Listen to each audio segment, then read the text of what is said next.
Good evening. The opinions and statements voiced by our guests do not necessarily reflect the opinions of this network. Enjoy the shows.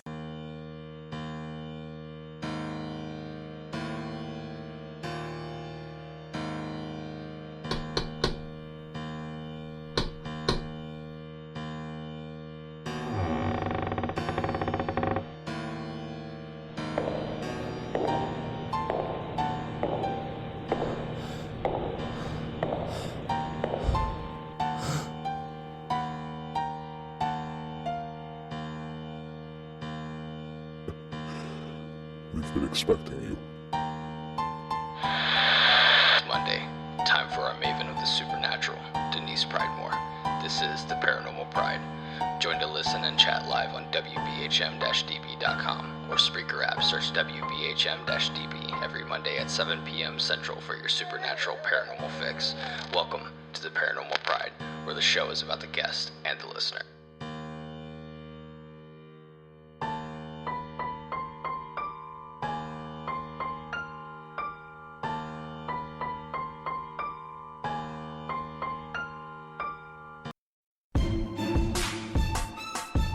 You are listening to WBHM Digital Broadcasting, the best in paranormal talk only on Paranormal Experience Radio.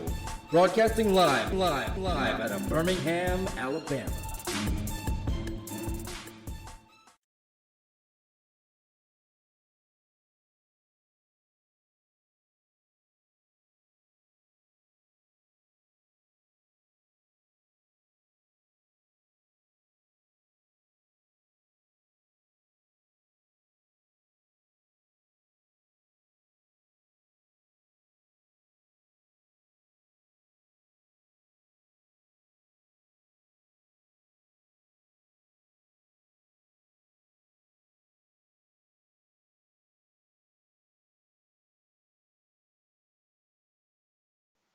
Welcome to the Paranormal Pride. I'm your host, Denise Pridemore, and currently I am waiting on my guest to hopefully get online to talk to us. But for right now, we're going to talk a little bit about our trip that we just got back from. We're going to talk to Kat some, and we're going to make a good time of it. Hopefully we'll make it fun for you. So if you have any questions, please make sure you put those in the chat and help us keep this going as long as we need to. So welcome everybody. I'm glad you're here. So as some of you know, we went on vacation last week. Well, we left on the 2nd, and we went to Dodge City, Kansas.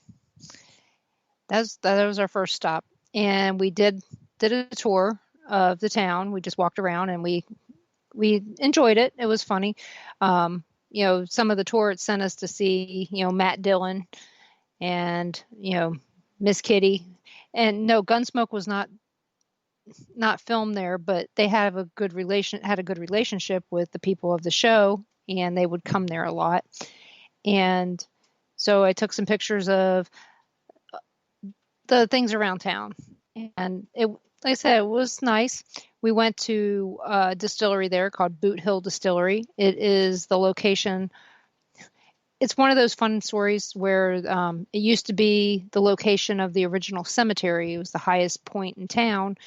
And the town decided, we're going to move all these dead cowboys because this is not the best place to put them. This is a good place to put something else. So they moved all the bodies. They don't know for sure that they did, but of course they have a haunting story in the Boot Hill Distillery. So not only do they have spirits in a bottle, they have spirits that are roaming the halls. While we were in there, I did not see anything. Ron did enjoy their red eye whiskey and their bourbon. He got some little sample bottles, and so it's a place we're probably going to go back to. Next morning, we were trying to leave, and me and the trunk got into a fight. The trunk hit me right in the face, right up on the bridge of my nose and my right eye. And I lucked out with no bruising. And so I'm really happy about that. And I kept ice on it for 2 hours. During that time, we were driving to Las Vegas, New Mexico. And we stayed in the Old Plaza Hotel there. and they didn't have the room I wanted. Well, I wanted a cheap room is what I wanted. And they ended up upgrading us to a much nicer room. They were only at 50% capacity in Las Vegas, New Mexico. And so we got this really nice room. We walked around, took lots of pictures, really had a good time. We were talking to the guy who checked us in, the night clerk, and he told us some things about the hauntings there and stuff. And while we were standing there talking to him, I got pinched and saw this man walk into what's now the bar. I don't know if it was a bar back then, but it looks like it was. It's really neat looking. And I saw him walk into the bar, and Ron goes, well, did you see what he looked like? I said, yeah. And I walked to the bar and I look up on the wall and there's his picture. So I got pinched and saw the guy that built the hotel. So that was interesting. The next night we drove down to the El Rancho Hotel. It was built in 1937 and it was used by a bunch of TV stars when they were filming their movies and TV shows and whatever down there, especially Westerns. And while we were there, the first night, all the lights went off in the hotel. Okay. Didn't think nothing of it because Ron said he saw some guy with something outside, big light. And we happened to be in the gift shop. And by the time I got my phone out, they already had the lights back on. We go down to the bar to get a drink. And while we're sitting there, Ron asked the bartender, and he goes, did the lights go out in here too? And she said, yeah, thank God that didn't happen last week when the Ghost Adventures was here filming. And I looked at Ron, I said, out of all people to tell that to, tell us. And so we had told her our experience with Ghost Adventures, and she started laughing, and she goes, I want to sit down and talk to you guys. She goes, but I can't, because, there was a bunch of people in the bar. We did not have any paranormal experiences in the bar or in the rest of the hotel, but we are going to go back. They said that the honeymoon suite has the most activity. Okay, so we go on to Williams, Arizona. By the time we get there, there's no rooms, and it's because they weren't booking at full capacity at any place that we were going on this trip. So we start looking for a hotel room. They told us nobody was traveling. Surprise, people were traveling. And I checked with almost every hotel of a big name in every town between Williams and Vegas. Could not get in there, get a room at all, till I finally found a place that doesn't take reservations. We just showed up at their doorstep and got a room. We overpaid for it, and it was on old 66 as well. And I ended up with a spider bite. And let's see, Vegas was uneventful, mostly, thank goodness. And other than the fires during Piper's birthday party, the sun was orange. It looked like Armageddon. And 114 degrees on Monday. On Tuesday, it was 74. So that was nice to have a little bit of a break, but we spent all the time with our kids and accomplished what we needed to accomplish there. And just so you guys know, John will be on with us after the first break. So he has contacted us and he's let us know that he is there. So we'll get him on.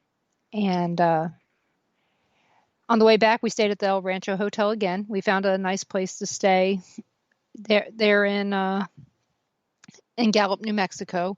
And we'll see what they say when it's on Ghost Adventures, what they have to say.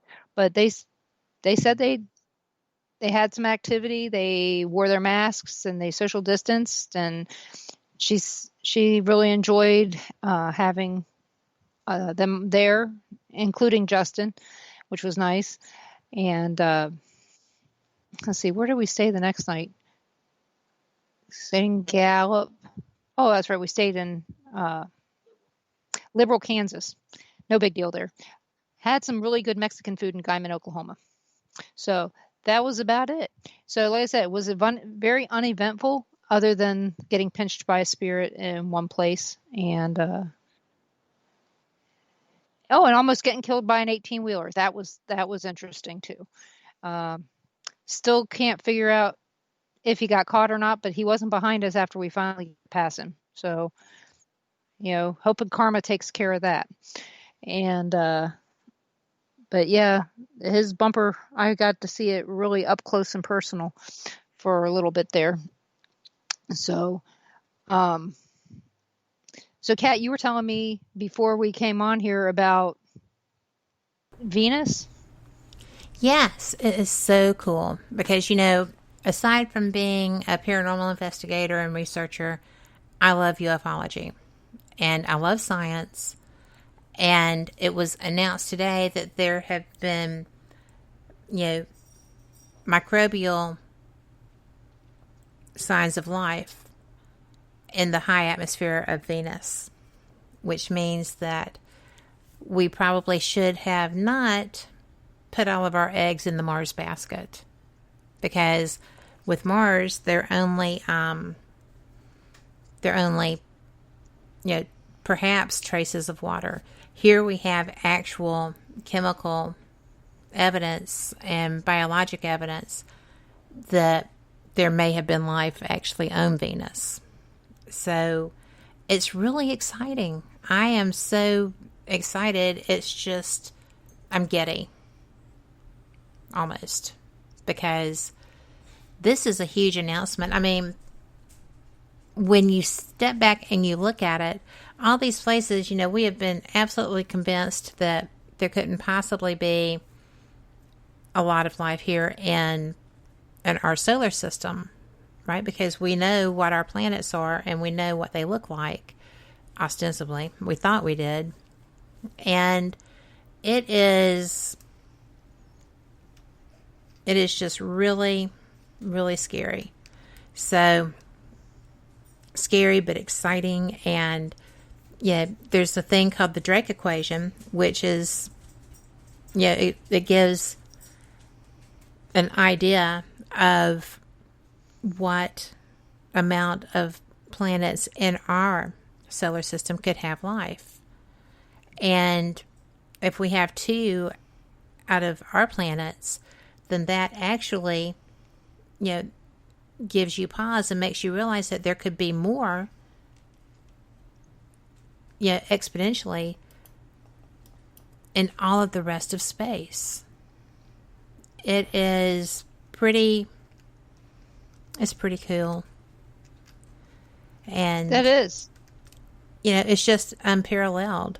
I had so much fun following it, because everybody in UFO Twitter, and if you don't follow UFO Twitter, you should really check that out. It is so much fun, and you run into some of the smartest and funniest people, and it just is educational. In fact, that's where I learned of a guy named Deep Prasad, who is a quantum physicist.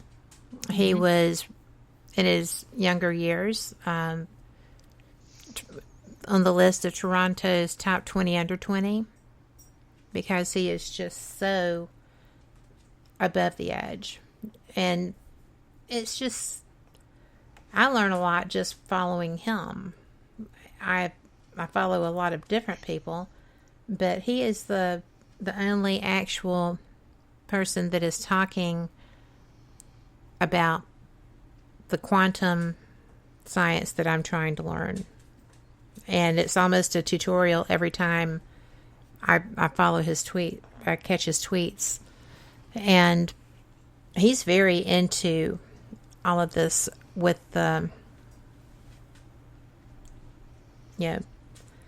TTSA versus the way things have been versus, aren't we lucky that they didn't take offense when that radar locked on them in the Tic Tac videos? And, there's just all kinds of things that you can learn as far as alternative thinking, and it's pretty cool. I know that I learn a lot just by reading the different the different posts on UFOs, and then I go, if I don't understand something, I go and I research it from there to find out what else is going on with that, so that I'll know. But you know where we went, New Mexico and Arizona and Vegas or Nevada are all huge when it comes to UFO sightings as well. Yes. And we had, some people were talking to us about that, and it's like, I don't know. And did you see Ron's question? Is Venus closer than Mars? He forgot. Yes. Yes. And in fact, if you're up in the wee hours, right now, Saturn and Jupiter are together near the moon at this time of the night. In the mornings, it is Venus that is shining brightly. It's like it's the morning star. It is so fun and so cool. And I get up at 5 every morning, but it's really interesting. So I love when Orion's in I'm such a geek, right? But I love when Orion's in my neck of the woods at the times that I can see it. Well, technically, you have to go with, we're all geeks on something. That's true. I mean, we all have something that is our passion, whether it's the paranormal or cooking or gardening. We all have that one subject where we're geeky. Well, mine is definitely not gardening. I haven't even checked my tomato plant since I got back. I had aphids on mine that I found yesterday, and now I was out there with the spray bottle spraying them off the leaves because the gardening webpage said this is a nice and safe thing to do, but you have to be careful because you'll remove the good insects. And I'm like, I don't really think there are good insects. So, well, after what I've been through this past week, no, I don't think there are. But I don't know if Ron can look outside and see if there's any red on those tomato plants, because I was bad. That's a whole different story, so we're not going to go there. But we are at our first break. So when we come back, we're going to be live with John White. So you guys come on back here to WBHM-DB.com, and we'll be waiting for you.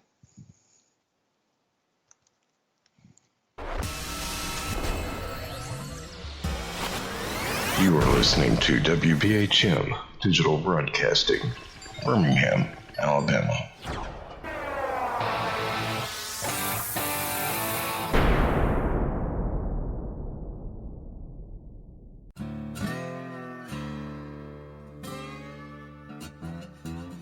Oh, come on. I'm Southern, but... Nope. That'll do. Hello.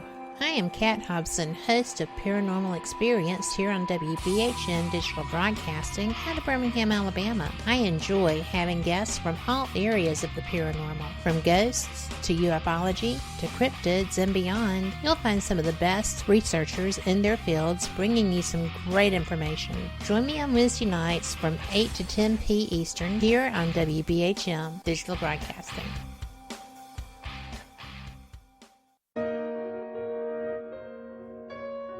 You are listening to WBHM Digital Broadcasting,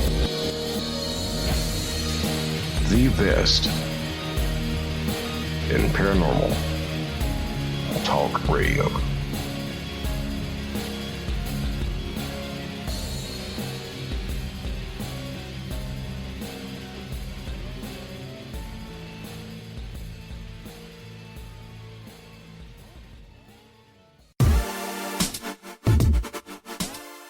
Listening to WBHM Digital Broadcasting, the best in paranormal talk, only on Paranormal Experienced Radio, broadcasting live out of Birmingham, Alabama.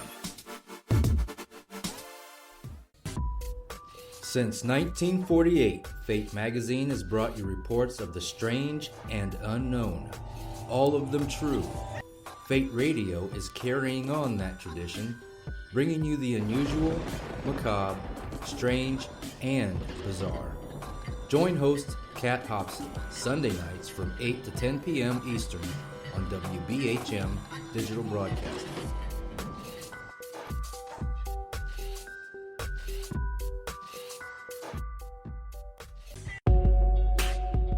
You are listening to WBHM Digital Broadcasting, the best in paranormal talk, only on Paranormal Experience Radio, broadcasting live out of Birmingham, Alabama.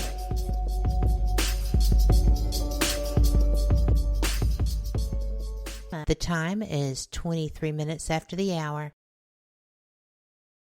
Welcome back to the Paranormal Pride. I'm your host, Denise Pridemore, and my guest tonight is John White, and we are going to be talking to him about all things paranormal and maybe some things that we didn't know about him, which right now we don't know a whole lot, but we're going to find out some stuff about him. We're going to dig into his past. So welcome, John. Thank you. Thank you for having me. Well, like I said, I'm grateful that you decided to come on tonight with us, and we're going to start with the easy question first, something that you can answer without losing your hands on the car wheel till you get home anyway. Well, I'm on headset, so we're good. Okay. So how did you get involved with the paranormal? I actually got involved with the paranormal by a used-to-be friend, and he got me interested in it, and I had some strange things happen to me. So I dug into it a little bit deeper, and ever since then, I started off in his group, and things didn't work out, so I formed my own group, and we've been going ever since. I think I know that friend, but so where all do you guys investigate at? We investigate private homes. We go to like local areas that that have stories and everything behind them. We also do haunted, abandoned places that we know that have stories. We don't want to go in there and just catch nothing and be a thrill seeker and everything. We go to like haunted museums, haunted jails, and we also help and do house blessings and things like that also. So, okay, well, one of the places that you told us about was in Nebraska City, the John Brown Cave. Yes. And I know that right now is closed to the public because during the floods in Nebraska, that ended up under deep water. Right. And the last I read, they haven't said anything at all about reopening the museum or the caves. I don't know if the water's still standing. Is the water still standing up there? We just had a bunch of rain, and I noticed when I was coming out of Missouri today that there was water in some fields, so there's a good possibility. I haven't been down through Nebraska City, so there's a good possibility because there's a big ravine that runs through there, so there's a very, very good possibility. I know when we went up to Malvern last year, it was in November, so it snowed. Every time we cross the Iowa state line, it snows. But when we went up, there was you could duck hunt from the highway almost. The water was still up to both sides of the highway. Thurman exit was still underwater. From what I understand, we've written that off as a company to put fiber back in out there in Thurman. Right. So like I said, I know enough from work to know what's still not up, but I don't know if any of that water has receded this year. I'm hoping it has. Yeah, I know the Missouri River was like way down, in spots, but I'm not 100% sure about, different areas. I know like over by Rockport, Missouri, and that's where the water is in the fields, but the river wasn't receded, so it's probably just so much rain at one time, and it made it stand in the fields. Well, and near Rockport, it never goes away anymore. Ever since the flood of '93, the water Right. doesn't go away. The river may be down, but the fields are still flooded. It's just because we went out that way in Ron's birthday in August. We went out that way to see Ron's mom, and so we saw how low the water was there. But they've been getting flood warnings on the Mississippi almost daily. Yeah, like So crazy. yeah, so we see that, well, because we have family there, we see it all the time. With the John Brown Cave, what was the thing that drew you there? Besides that it was haunted, was there a reason that you guys chose to go there? Well, the history behind it and the building, some of the buildings that they moved in, especially the old African American church, that was a big thing that drew us in. They say that after the church, how do I put it? After the church went, quit, I would say, Okay. that there were people doing rituals in it and everything before it got moved to where it is now. And the same, the train station that got moved there, there's stories that there was a conductor that was shot and killed in that train station. Well, I mean, I know that it's one of the furthest north places that's part of the Underground Railroad in our part of the country. Yes. Unlike, and I believe it's also the furthest west. Right. So not exactly sure if Atchison isn't further west, but like I said, I don't know. I'm not looking at a map. Yeah, Atchison's it's farther west than Nebraska City. Okay, then Atchison would have been the furthest then. Yeah.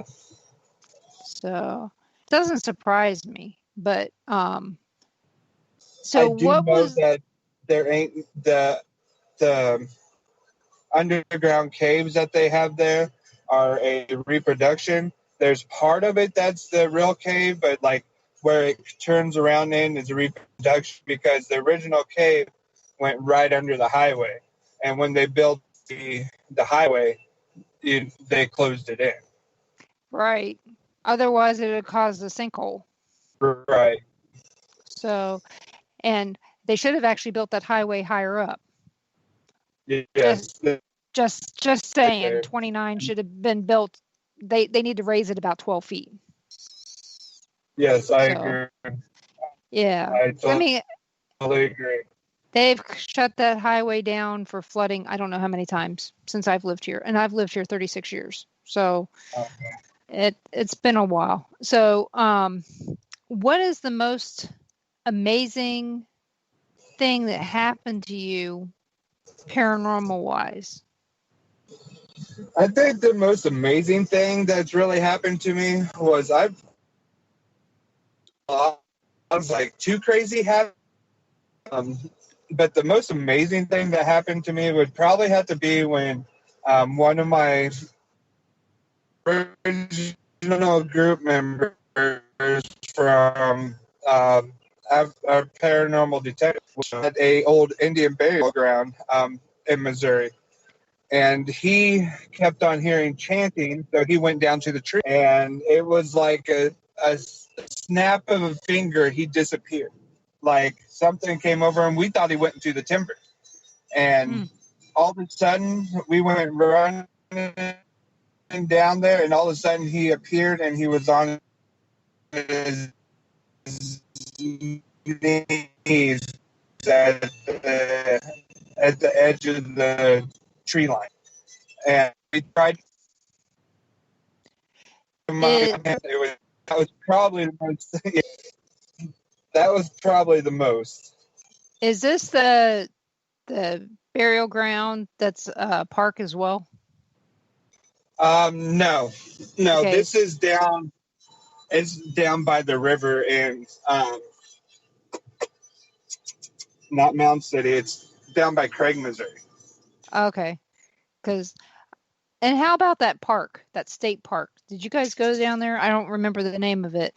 Yes, I can't really give the name of it because I don't want to, get in trouble for giving information out, because they don't want that part known as, to be haunted, besides the story that they tell about the one-armed guy that blew off his arm during a fishing accident. That's the only ghost story they like to tell. But yes, we did do the state park, and we caught all kinds of crazy things down there. Because we were invited to go to that state park to go camping and investigate the village there. Yes. Yeah. And we never went, mostly because of the fact that flooding kept getting flooding between here and there was no way we could go. And we still had kids at home at the time. You can't just up and leave every whim when you have little kids at home. Right. So, exactly. But now I can. The most active places there are the park down by the village, the little village, and the little town up above, the schoolhouse and the hardware store. The most activity that we ever caught was at the park. We actually had the playground, by demand, stop, go one direction, told it to stop again, and go back the other direction, and it did. And we told it to stop us completely, and it did. Trying to remember the name of that state park. I drive by it all the time when we go up to Iowa, but I'll remember it. Ron, I can message it to you. Like I said, I'll remember it because we drive up to Iowa enough to where it's right off of 29. Right. So, Ron asks, is the Indian burial ground that you guys went to, is that still accessible? Yes. And you said that, and where was, well, I found the name. I can get you it's Craig, Missouri. It's down by the river on the outside of Craig. I can get you guys the information and everything on what the area is actually called. Well, that would be great because that's right now with COVID and everything. We're all trying to find places to investigate where we don't have to be around a lot of people, where we can go and still be outside if there happens to be a lot of people around. Right. And really, none of us have any money since everybody's been not working as much as they used to. Right. So yeah, I'm an essential worker. I'm a truck driver and I deliver food. So I understand. I work for a telephone company, so I've got it made. Right. So, but how many people are in your team? Is it okay if I tell you the name? Yeah, that's okay. There's myself, which I'm one of the founders, like the main founder of the group. There's Donald Blue. He's the co-founder of the group. There's my little sister, Kayla White. She's in practice with her abilities. She's a medium. We have Teresa Nicholson, which is our historian. I have Bob Kermeen. He is one of our cameramen. We have Donna Blue, which she is our equipment tech and an investigator. And she's empathic too. Yes. I met Donna and Don and Mary a long time ago, and Don's other daughter. I can't remember her name. Julie. Yeah, we met her at the Villisca Axe Murder House. Oh wow! Yeah. When we all went. That's one place I want to go. I go by there all the time, but I'm always in a truck, so I can't stop. Yep, I understand that. We also have Don's brother, Tom, which he's our debunker. Oh, so he's your skeptic? Yep. And we have like a team spread out, which is they live down by Kansas City, Missouri. Kristen and Matt Viteri, they try to find us areas in Missouri and Kansas and places like that.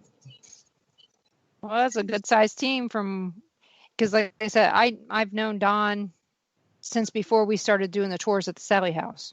In fact, that's wow. where we met Don and Mary and Donna and Ed at the Sally house. The very first time we went. So it's a long history, and so it is what it is. And hopefully, believe me, I've heard stories about you. You don't even want to know what they are. It's from who I think it is. I already know. So I already know, and I'm not going to talk about that, on air because it can cause a drama. No drama. So I just know that you're really deep into the paranormal, that you and your sister and the rest of your team really enjoy going out to find paranormal locations. Yes. And your recent vacation, did you do any of that when you went up to South Dakota? The only place that we really went to in South Dakota is we went to Gavin Point Dam, which I'm sure you've heard some of the stories in history on Gavin Point Dam. No, actually, I haven't. There's been several suicides on there. And we went to one of the cabins at the park that we stayed at that supposedly the story says that a woman she took her own life by overdosing on pills.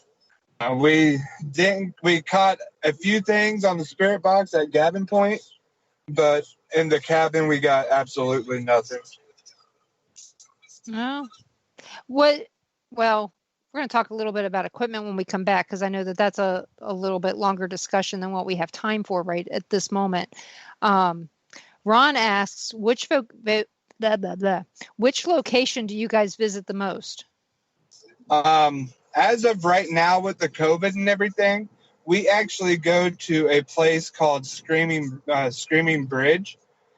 It's like an hour and a half from my hometown, and we've done videos on it and everything that's on our YouTube page, and we've caught some pretty crazy stuff out there, and that's one of the main places that we go a lot right now.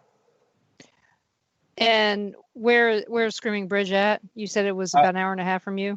It's over by Springfield, Nebraska. Sorry, not Springfield, Spring Ranch. Sorry. Oh, okay, because there's another one in Texas. Yes. Yeah, I've heard of that one too. So, in your area, what do you consider to be the most haunted location near where you guys live? And that would actually be probably it's like 3-4 miles away from me, and call it Goatman House. If we have time, I can tell a story real quick about that. Yeah, you've got 2 minutes. Okay. My buddy owns this land, and there's an old farmhouse out there that his grandma lived in until it got decayed and she couldn't live there. And she eventually passed away. We was out driving around one night, and me and my buddy, I hunt that ground with him, and he's one of my best friends. And so I keep an eye on it, when I'm out and about, and, for trespassers and that. And we was going down the road, and I seen something on the roof.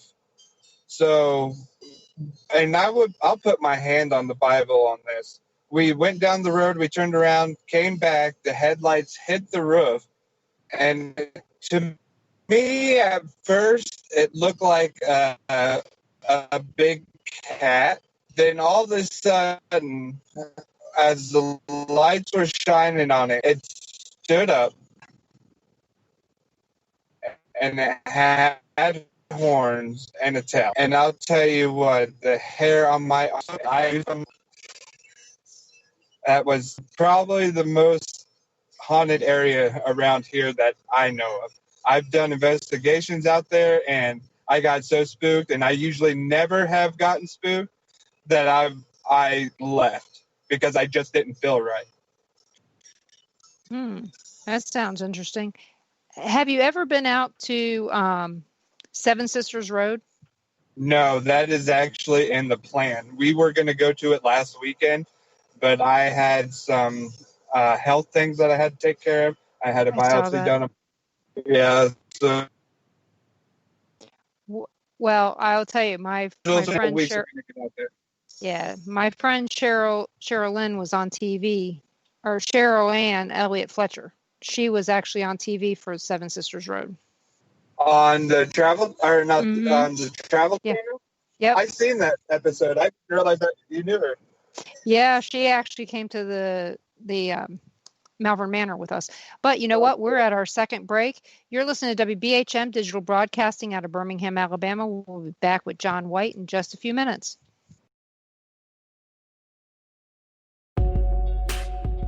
You're listening to WBHM Digital Broadcasting, the best in paranormal talk, only on Paranormal Experience Radio, broadcasting live out of Birmingham, Alabama.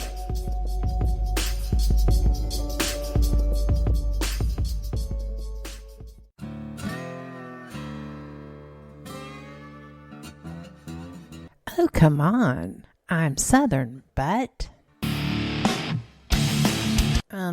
Nope. That'll do. Hello.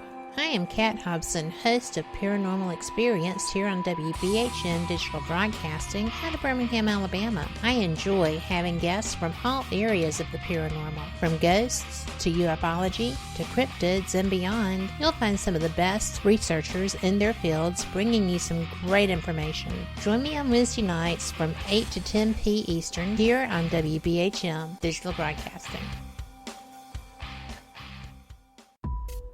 Since 1948, Fate magazine has brought you reports of the strange and unknown, all of them true. Fate Radio is carrying on that tradition, bringing you the unusual, macabre, strange, and bizarre. Join host Kat Hobson Sunday nights from 8 to 10 p.m. Eastern on WBHM Digital Broadcasting.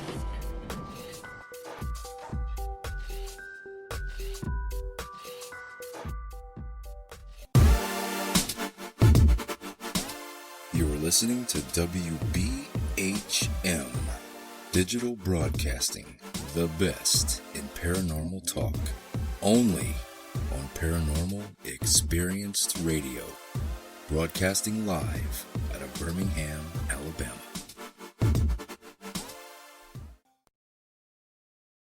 Welcome back to the Paranormal Pride. I'm your host, Denise Pridemore. My guest tonight is John White.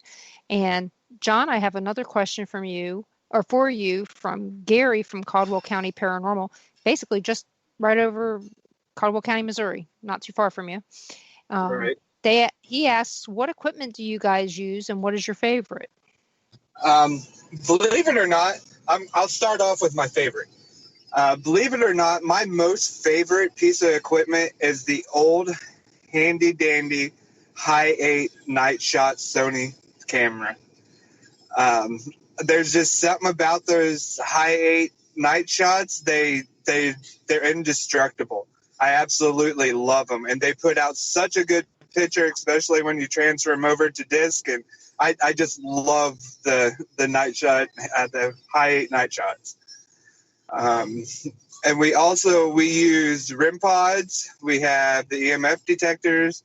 We actually have a trigger doll that has, when you just barely touch it on the ear, foot, hand, belly, and nose, it'll go off. We, of course, our digital recorders. We do have some other cameras that we use too, but like I said, I always fall back onto the Hi8. Okay. How often do you guys film when you're in a location? How long or how often? No, how often? Right now with the COVID and everything, it's been far and fetch between. And, with everything going on, loads are like crazy. So I had to get loads out. So right now it's between once to maybe twice a month. I'll tell you honestly, I hardly ever film when we're on an investigation anymore. unless somebody else is filming. Anybody else can film if they want. It's Right. just me. I'm busy trying to see what I'm going to find and all the other stuff. I totally agree. That's why, exactly, because when we first started, it was, we all had our cameras. And, when you're trying to do something and you're fiddling with that camera, and I'm sure you'll feel me here, it's kind of a pain because you're trying to listen and pay attention to your camera and everything.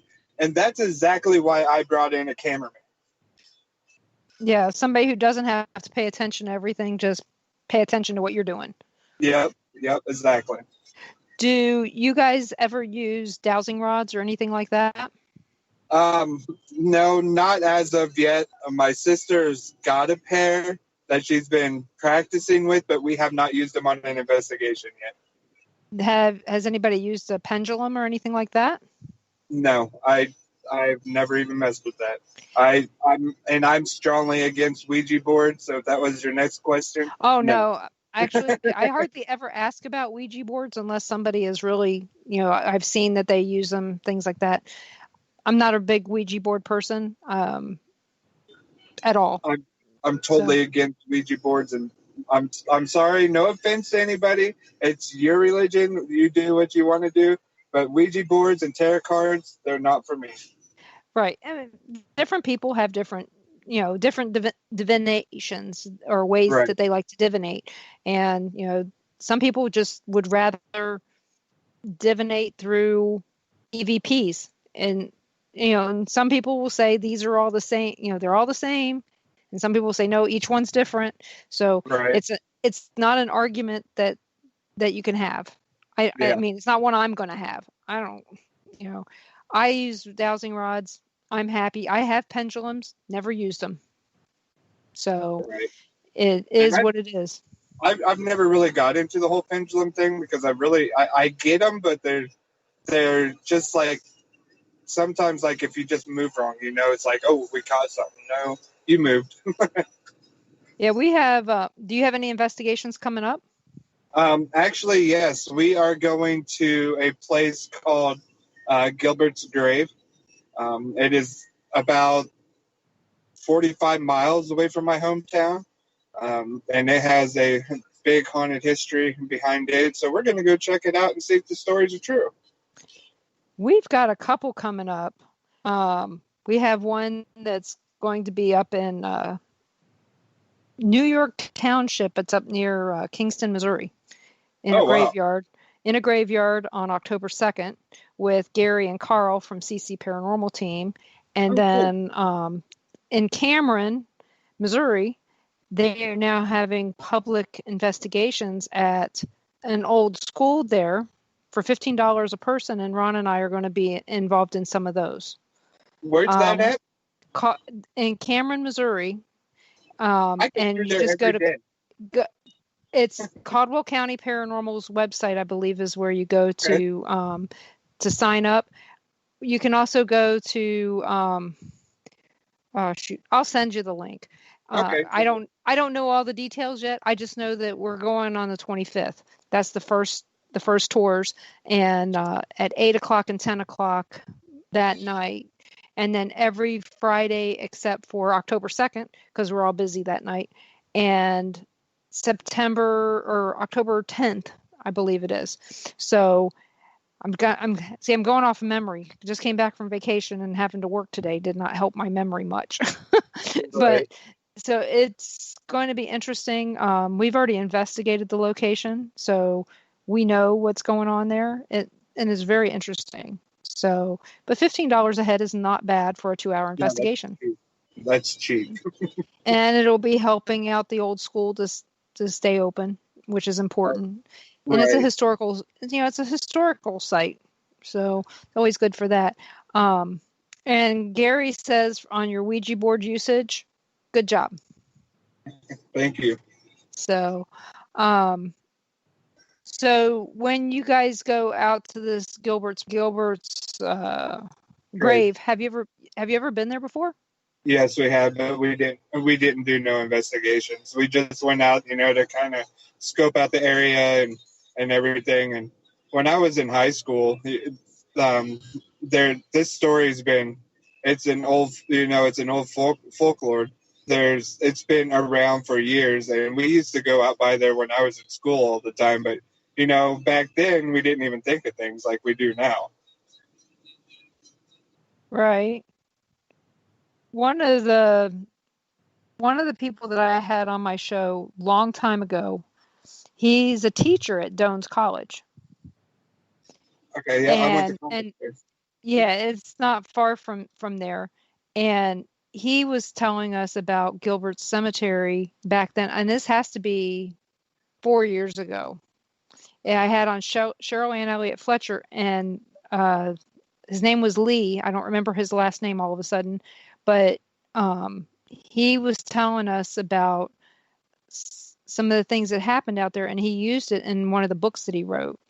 Oh, really? Experience. He's been there. Yeah, he's been there. Oh, wow. And so he was telling us about it. And like I said, it had to be at least 4 years ago. And I can't even remember. I remember his first name, but I don't remember his last name. Right. And so it was really very interesting of the information that he was telling us about it back then. I bet old Don would know who it is. He was a security guard there for years. Oh, at Dones College? Yeah.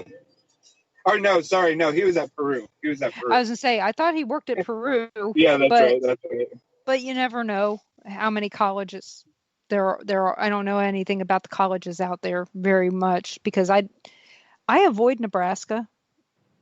I mean, I'm just being honest. I avoid Nebraska. I try to avoid, Iowa, but I've had some bad experiences in Nebraska. So I just hate it. Yeah, just hate it there. But but like I said, I'm open to listening to what they've got to see if I want to try to go back again. Right. Yeah, because we were going to invite you down, you remember, to the next time we get to go to John Brown Cave or Mayhew Cave. Yeah, we were hoping that they were going to open that back up, but when we saw, they had it on the sign for Nebraska City. There's a sign on I-29 that said it was closed. Yeah. And I don't know. I was pretty upset when I called them because I was going to get it all set up and everything, and they're like, "Well, we're closed." They told me at the time until this fall, but now it's until the beginning or next year or later. Well, that's good that they're getting it cleaned up then. Yes, it is. So, but I know that it was one of those places that, when I saw you guys were out there that one night, we watched your live and, I started asking you questions. I was like, I'll ask you questions later. Because right now when you're investigating, it's not a good time to ask questions like that. And of course, like I said, known Don forever. And it looked like you guys were getting some really interesting evidence at the time. Oh yeah. We got some crazy stuff in there, especially the train station. I think I told you about that. Yeah. And can you tell everybody about the train station? Yeah, we was in there and I told him, I was like, don't you think it's I asked the question, I should say, don't you think it's kind of crazy that this is an old slavery underground railroad and there's a railroad station here? And it sounded like a black woman said bull, and I can't curse though, you get the rest. Yeah. And we caught that on EVP, on camera, and recorded. That was actually a pretty good catch on multiple devices. And we heard it with our own ears, and it was just crazy. It's like that's the clearest EVP throughout my history I have ever caught. I mean, like Class A EVP, I should say. Do you guys always do EVP sessions when you investigate? Most of the time we do, but not always. It depends where we're at. Like homes, most definitely we do. Mm-hmm. More like, if we're in like a public place and everything, and if it has like a really good backstory, we'll do like a couple short ones and, just film the rest and do the adventure and everything like that. But homes, most definitely we do. How often do you guys do residentials? Actually, the last year was actually a pretty busy year. We did, I bet every bit of 15 homes. Oh, okay. And as of this year, we have a couple that we're supposed to be getting to, but they're not like real horrible, and it's nothing like, affecting the family, like harming them or anything. Mm-hmm. So, which they understand with the COVID and everything going on. We're going to wait until it dies down. And one's actually, Denise, is down in St. Joe. Mm-hmm. And the other one's it's a little town over by Atchison. And I cannot think of the name of it for nothing. Hiawatha? No, not Hiawatha. It's like heading Troy. Yeah, there you go. Yep, I was gonna say there's only a few. Yep. I know a lady that lives in Troy that used to drive the trolleys for Atchison. Oh, really? Mm-hmm. See, and I was kind of wondering if anybody knows, is Atchison going to have their haunted trolley rides this year? So far, the only thing that anybody has seen on the schedule is the Sally House, and they're going to be limiting the number of people that they allow in at a time. Really? Yep. And, my opinion is there's no need to go. And, right. And like I said, I'll explain why later, but if anybody's interested in watching the Sally House, it's going to be on TV on Screaming Room on September 17th at, I don't know, I don't remember what time it is, but that's going to be the first time it's going to be on. I'm going to be watching it to see what negative things may be said about me. So I'm not allowed to go to the Sally House. You're what? I'm not allowed to go to the Sally House. Because of your sister? My sister and my son both have premonitions that something bad really happened to me there. So I'm not allowed to go there. Oh, well, like I said, long story, and I'm not going to get into it here, but I wouldn't waste your time anyway. But you know what? We are coming up on our top of the hour break. So anybody that needs to go get a drink, a snack, take the dog out, this is the time to do it. So you're listening to WBHM Digital Broadcasting out of Birmingham, Alabama. I will be back with John White in just a few minutes. So hopefully you guys will be back with us. So we'll be waiting.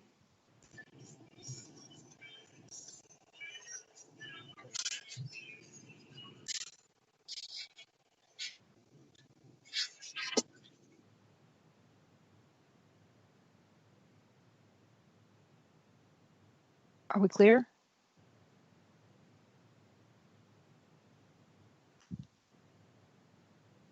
Did her power get knocked out? Oh, no. If her power got knocked out, you'd be gone. And so would I. Oh, okay. Gotcha. Nobody. She hasn't said clear yet. Do you hear the news? No. Oh, my husband's already muted it.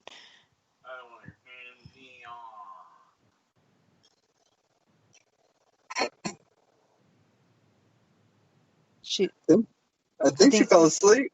No, probably watching the news about the hurricane.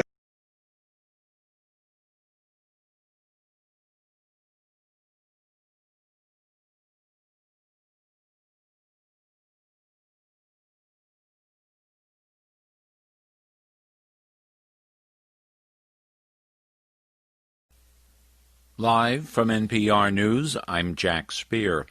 Sally has strengthened into a hurricane as it bears down on the U.S. Gulf Coast, forecast to make landfall tomorrow.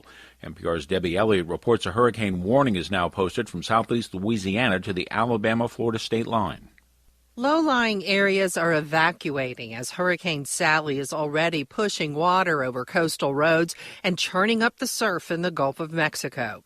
Mississippi Governor Tate Reeves says it's worrisome that the hurricane is moving so slowly. The longer it stays out in the Gulf of Mexico, the more and higher the likelihood is that it continues to grow in size and scope and severity. Officials say the biggest threat from Hurricane Sally will be flooding. from both storm surge along the coast and rainfall amounts up to 2 feet in some areas. Debbie Elliott, NPR News, Orange Beach, Alabama. Incumbent Republican President Donald Trump and his Democratic challenger, former Vice President Joe Biden, are both focusing much of their attention on fire-ravaged California today. Trump was meeting with fire officials in California, while Biden was again stressing that the recent fires and hot temperatures there underscore the need to address climate change. Trump has largely sought to downplay climate change claims, while Biden calls it another crisis that Trump will not take responsibility for. Vice President Mike Pence hit the campaign trail in Wisconsin today. Pence telling supporters the choice in November is about whether America will remain America. From member station WWM in Milwaukee, LaToya Dennis has more. Pence touted economic gains before the coronavirus and hammered home the fact that the Trump administration stands with law enforcement. Law and order is a message that the Trump campaign has been pushing recently, with continued protests across the country over police brutality. Karen Arneson says she voted for Trump the first time around and says she plans to again. He doesn't always speak like I like, but he speaks for me to keep me safe. Wisconsin is seen as a must-win state for both Democrats and Republicans in November. Before departing, Pence called on the audience to pray for the country. For NPR News, I'm LaToya Dennis in Milwaukee. A drug company is reporting some success in using an anti-inflammatory medicine in conjunction with a drug already widely used for hospitalized COVID-19 patients. Eli Lilly announcing today it's found the drug combination shortens the time of recovery for those patients it was given by at least a day. Results are still awaiting review by independent scientists, but Lilly says the results are from a study of about 1,000 people sponsored by the National Institute of Allergy and Infectious Diseases. The study combined a drug Lilly makes with the drug remdesivir. A strong start to the week on Wall Street. The Dow up 327 points today. The Nasdaq was up 203 points. This is NPR. Delta Airlines is the latest major airline to announce it's using its frequent flyer program to back up $6.5 billion in funding as the coronavirus pandemic continues to weigh on air travel. United and American Airlines used similar moves back in June to keep cash flowing, with businesses and families conducting only essential air travel at the moment. Pressure has been mounting on British Prime Minister Boris Johnson to dump plans to change the country's Brexit withdrawal agreement. As NPR's Frank Langford reports from London, 5 previous UK prime ministers strongly opposed that move. Former Prime Minister David Cameron is the latest to chime in. He said altering the agreement, which would violate international law, is the, quote, very, very last thing you should contemplate. That was mild compared to the response of former Prime Ministers John Major and Tony Blair. Writing in London's Sunday Times, the former leaders said the move was, quote, shocking, and the government is, quote, shaming itself and embarrassing our nation. Johnson insists he must change the treaty, which his own government negotiated, to protect the sovereignty and territorial integrity of the United Kingdom. Johnson shows no sign of backing down, even as the decision could scuttle a new free trade deal with the European Union. Frank Langford, NPR News, London. Astronomers studying the atmosphere of Venus say they see something that might just be a sign of life. In a study published today, they say they found the chemical signature of a noxious gas called phosphine. On Earth, phosphine is associated with life. It's found at the bottom of ponds and in some animals. However, outside experts and even the study authors themselves acknowledge the research, while tantalizing, is not necessarily definitive. I'm Jack Speer, NPR News.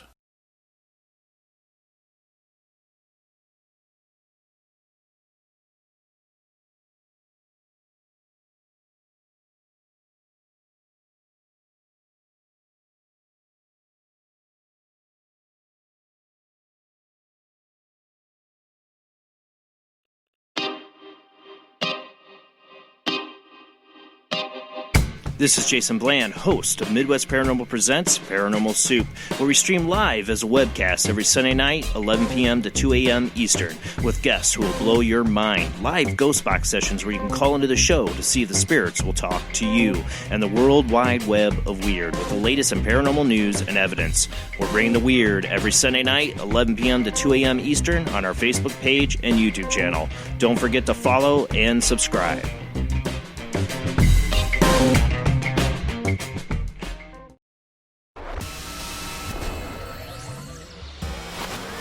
You are listening to WBHM Digital Broadcasting, Birmingham, Alabama.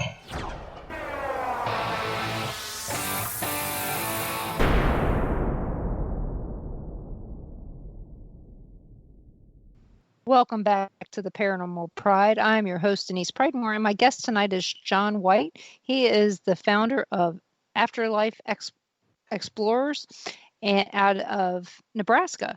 What town are you in Nebraska? Wilbur, Nebraska. Okay. I kept going. I mean, I knew that you had gone to school in Falls City. Yes. That was all I knew. Yeah, we left.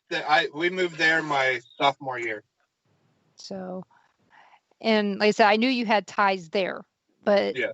I didn't know if your Facebook page was still right.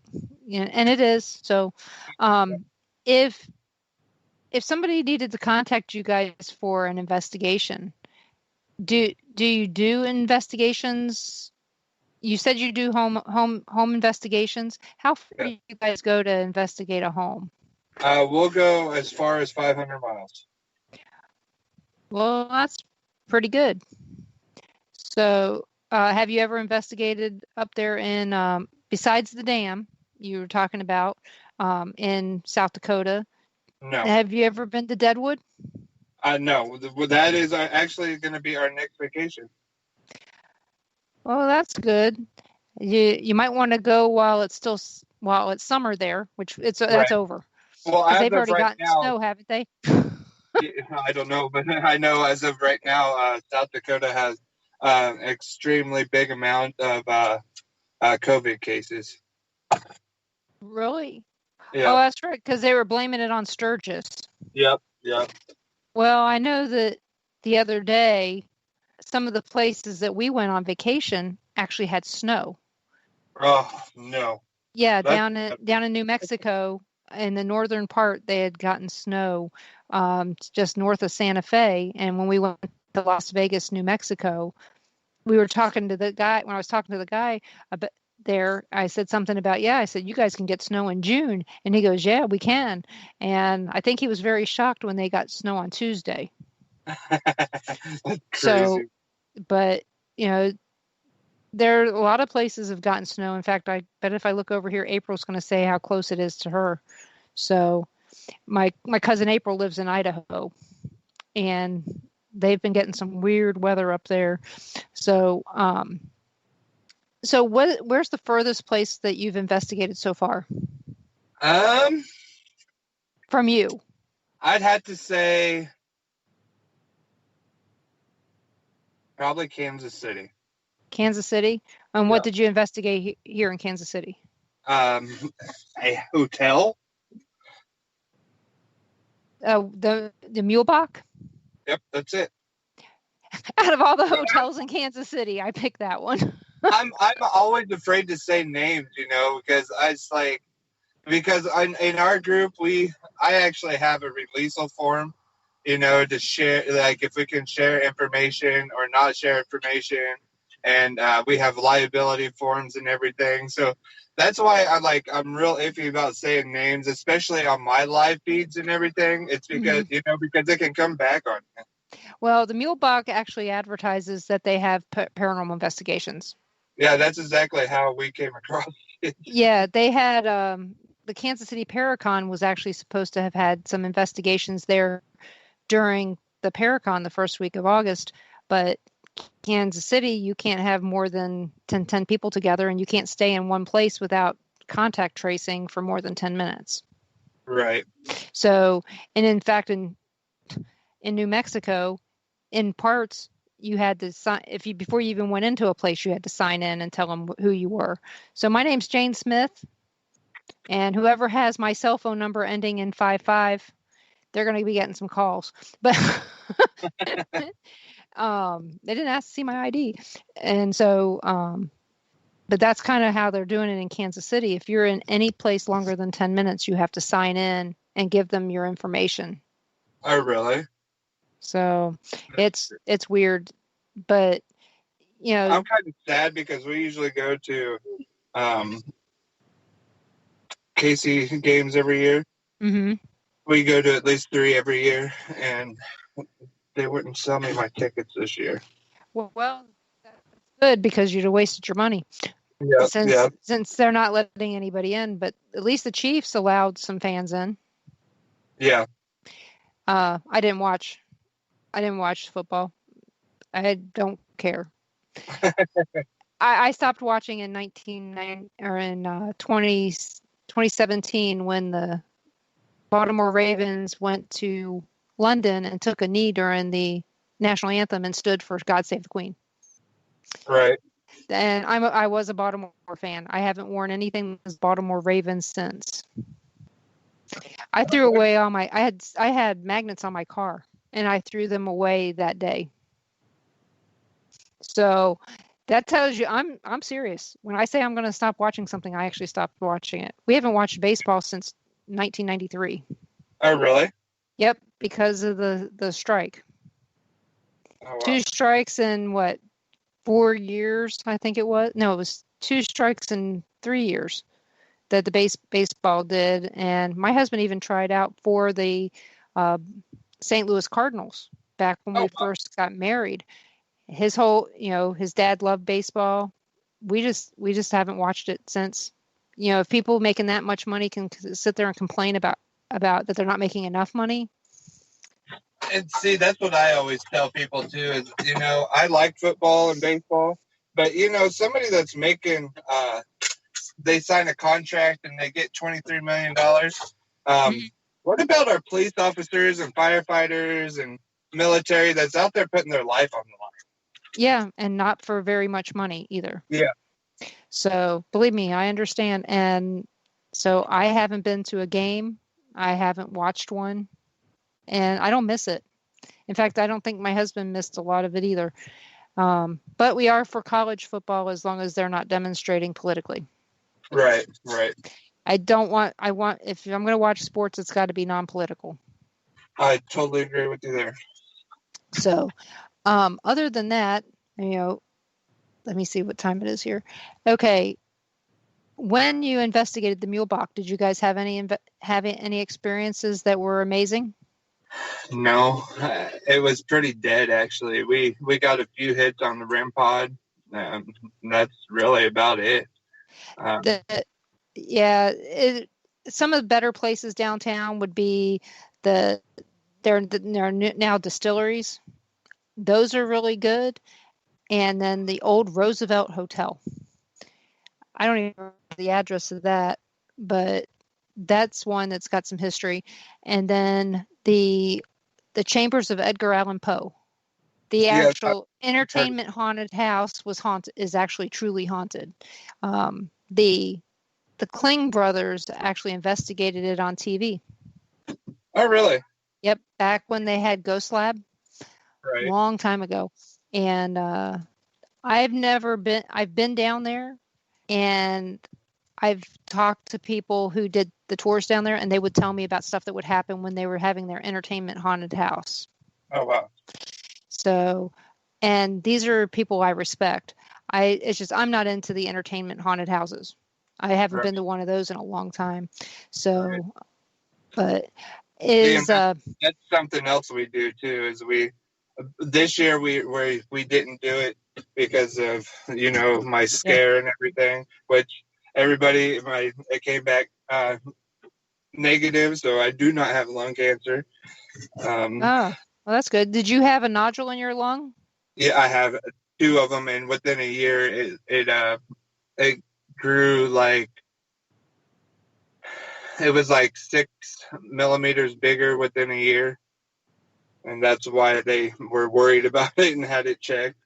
Did they tell you the reason why you have a nodule or how it happened? They think it's probably because I used to work in grain elevators, and I've had dust pneumonia several times, and I have asthma. And so you get pleurisy too, don't you? Yeah. Mine, I have a nodule in my lung. I had my last CAT scan. I'm waiting for the results of that. So I figure no news is good news. I had one that showed up. Let's see. I went to the doctor on the 4th of September. The 18th of September, I woke up with pain in my lung, went to the doctor. And so within 14 days, 2 weeks, I had no nodule. I had a nodule. So I had a lung biopsy as well, but my lung collapsed. Oh, I'm sorry to hear that. And so Mine was from long-term mold exposure from the Sally house. Really? Mm-hmm. Wow. Part of the reason why people should be wearing masks, respirators, things like that when they do places that may have mold. Like if you ever do get back into the John Brown cave, the Mayhew cave there, Yeah. might want to wear a mask. Yeah, I think I agree with you. Because could be mold down in there now. Right. Not to mention the dust. Yeah. Well, if it's muddy, there's no dust. Right. but afterwards there mold. will be. Yeah. So, have you ever okay, you said you wanted to go to the Vliska axe murder house. Have you ever been to Malvern Manor? No, I actually know Josh. I've met and actually talked with Josh, and I've been wanting to get in there, and I haven't done it yet. I've known Josh for 6 years. Really? At this point, yeah. He's a really good guy. I like him. Oh yeah, he'll sit there and listen to you all day. Mm-hmm. And so he's actually met him at the Paracon in Omaha. Yeah, he was at that one last year. He was supposed to be there this year until it got canceled, and then the one that he was supposed to be there on the same day on September 26th, that one got canceled. The Van Meter Festival got canceled. Because we was going to go to the one in Omaha, and it got canceled. Thank God I didn't buy tickets. And then we was going to go to the one down in Kansas City, and then it got canceled. Yep. Well, Kansas City, Jason, he canceled that in a decent amount of time. I think it was like the 1st of July. Yeah. When he canceled it, but just 2 weeks ago, 2 weeks ago, they canceled the Van Meter Festival, which was supposed to be on September 26th. So, and that's because they've had a spike in Iowa. So, it is what it is. But, so you've been to a few conferences then? Yes. Well, you know what? I'm going to ask you some more questions when we come back because we're coming up on our break here. Okay. And I don't want to go over that. So, everybody, you're listening to WBHM Digital Broadcasting out of Birmingham, Alabama. We'll be back with John in just a few minutes. If you have any questions, please put them in either one of the chats, and I will make sure I get those questions asked. So, you guys come back now.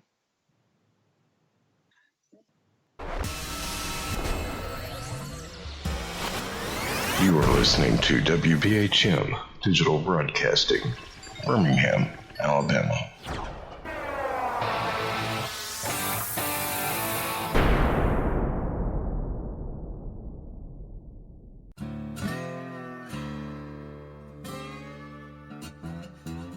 Oh, come on. I'm Southern, but... Nope. That'll do. Hello. I am Kat Hobson, host of Paranormal Experience here on WBHM Digital Broadcasting out of Birmingham, Alabama. I enjoy having guests from all areas of the paranormal, from ghosts to ufology to cryptids and beyond. You'll find some of the best researchers in their fields bringing you some great information. Join me on Wednesday nights from 8 to 10 p. Eastern here on WBHM Digital Broadcasting.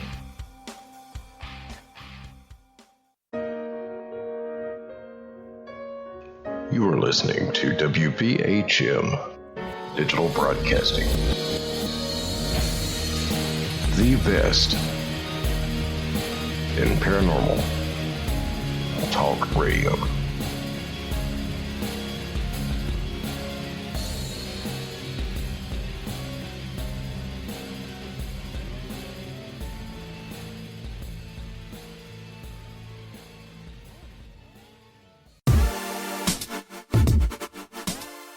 Listening to WBHM Digital Broadcasting, the best in paranormal talk, only on Paranormal Experienced Radio, broadcasting live out of Birmingham, Alabama.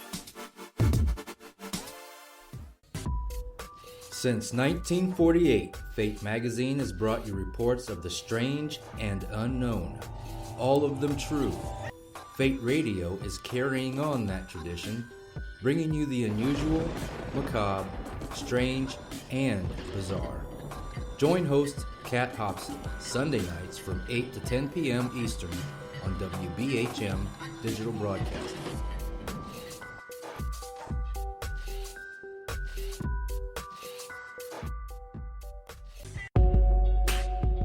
You are listening to WBHM Digital Broadcasting, the best in paranormal talk, only on Paranormal Experience Radio, broadcasting live out of Birmingham, Alabama.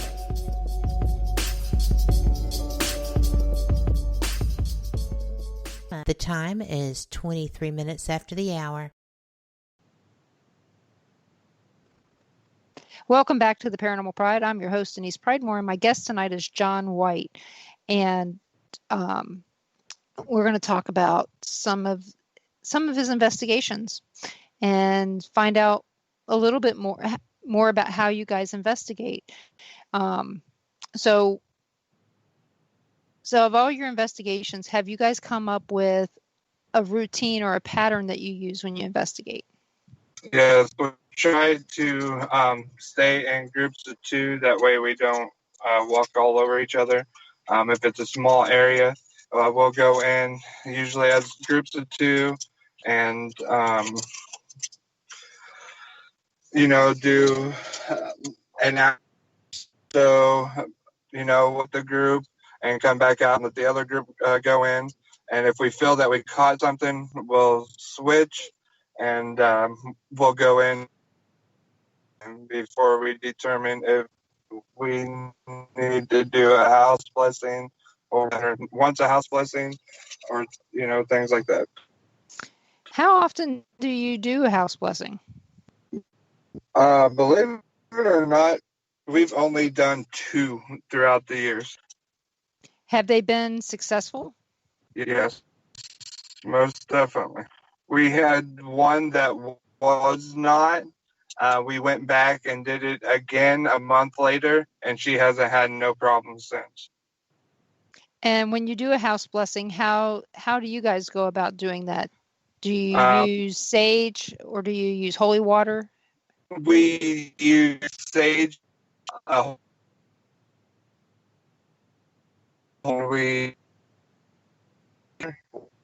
actually got from and it seems to work really good. What did you say? Because we lost you there. After sorry. I said, go ahead. No, go. We use a prayer that we got from a shaman. A protection prayer and a blessing prayer that we use.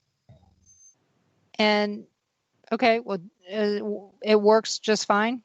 Oh, it works amazingly.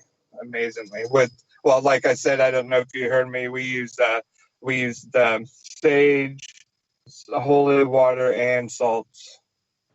Is it holy salt or just salt? It's holy salts. Okay, because I know I use blessed salt, blessed smoke.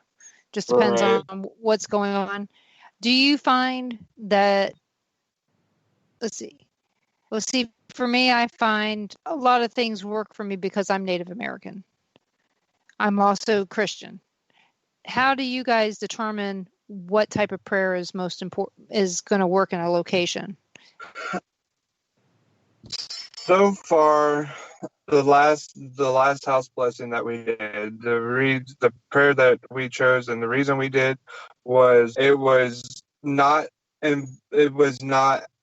like active with the family, mm-hmm. But yet it kind of was because it would like move things and throw things, but it would not touch any part of the family. It was just it would move things, knock things over, and making sure it knew it was there. So on that particular case, we actually used the God's prayer, and there was another one that we used.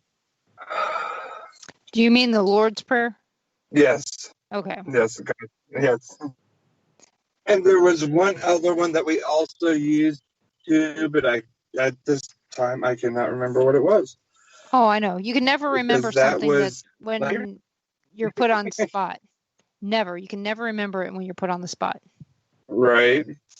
So, well, when you've had to do house clearings, what do you believe was in there that required you to do the house blessing?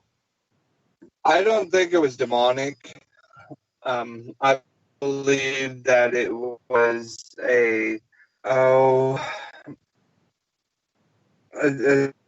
I'm just drawing a blank. Just a negative spirit? Yeah, it was a negative spirit. It wasn't a residual. It wasn't, a negative spirit. It didn't like the person, them being there, and it was showing that them to be there. And we came to the conclusion that, if we didn't do something about it then, it could have got worse. So needless to say, you're saying that you guys don't have to do a whole bunch of house blessings, at least. No. So that's good. How often? Believe it or not. No, go ahead. You said believe it or not. Believe it or not, a lot of homeowners, after you tell them and show them, the evidence and everything that you caught, they don't want their house blessed because, they have to investigate. A lot of them find it amusing.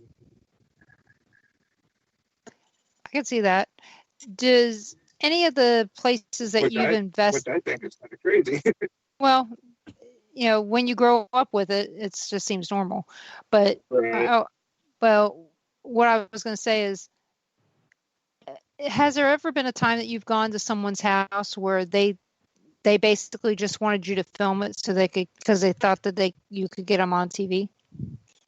Yes, and I shut it down pretty quick because I don't know if they thought that we were like a big-time paranormal team or what they thought. And as soon as I got out there, they're like, so are we going to be on TV? And what team are we going to be on? I'm like, no, I didn't know that we were going to be on TV. We was kind of hoping that we were, and we ended up not investing. Well, that makes sense, because I know that we've had people will contact me just out of the blue, and it's just because I've been on TV. And it's like, I don't know anything more than your average person. So It is what it is. But when you guys go out as a team, do all of you always go, or is it just a few of you that go when in normal circumstances? In normal circumstances, it's just usually a few of us, because we're so spread out and everything. Now, Dawn moved into Kansas. We haven't been on yet this year together on an investigation. So as of right now, it's only been just a few of us that go out. Well, sometimes that's good with a big team. So you can have some people go one place and the rest of you can go another. And you can cover more ground that way. Right. So what is on your bucket list to investigate? Actually, I have quite a bit on I have a pretty big bucket list. I want to get to Deadwood, South Dakota, and investigate like almost every place I can there. I want to go to Melvin Manor. We actually had the squirrel cage booked, but COVID kind of messed that up for us.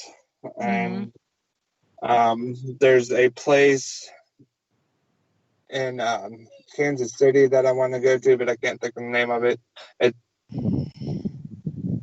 Is it the Vale Mansion? It used to be an old asylum. Oh, the Glore Psychiatric Hospital? That's in St. Joe, ain't it? Yep. Yeah, no, this place is in Kansas City. I can't think of any old psychiatric hospitals out there. I'll have to talk to a fan of ours. He was telling me about it, but he said that he don't know if anybody has ever been in there or if they'll even let anybody in there. A couple of the old hospitals have been turned into low-income housing. Oh, really? And another one, Park Hospital over on Raytown Road. My daughter was actually in that hospital. Oh, wow. It was haunted back then. I don't know if they're still allowing anybody to go in there to investigate. That's over by Chief Stadium. It's not too far from there. And because we used to live near Raytown when we lived in really? Kansas City, Missouri. Yeah, we used to live in Kansas City, Missouri before we moved to Kansas. So, like I said, I'm trying to think of the hospitals that are closed down. We have a psychiatric hospital here over Osawatomie State Hospital. If you look that one up, it's been known to be haunted for years, and it's not too far from the John Brown cabin in Osawatomie, Kansas. Oh, really? Yeah, it's always good to hear me say Osawatomie, Kansas, right? Because we call it Oswatmie here. Where do you live at again? We live south of Kansas City in Lewisburg, Kansas. For some reason, I thought you were in Alabama. Well, because the station's out of Alabama. Oh, gotcha. So we're broadcast out of Birmingham, Alabama. Okay. So, makes sense. Yeah. So, where are some of the other places that you wanted to go? As of right now, that's all I can think of. I want to, get those knocked out before, I start adding more. Oh, I do want to go to Clown Hotel too. I've been there. Really? One of my sponsors, actually, they just they are main characters in the new Clown Motel movie, and they just actually left there about a week ago from shooting the new movie there.